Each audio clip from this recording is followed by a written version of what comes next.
Hey there. Welcome to the ultimate guide on making IPTV work for you.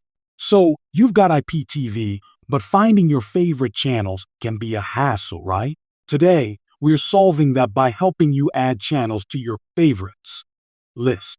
First up, grab your remote.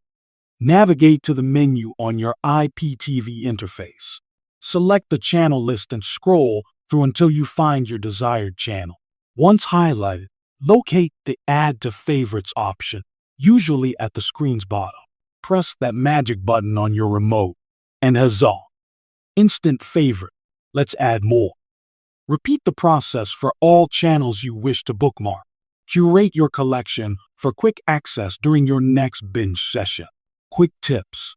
Occasionally review your list and declutter by removing unwanted channels. You're well on your way to becoming an IPTV pro. No more endless scrolling. As promised, here's a pro tip.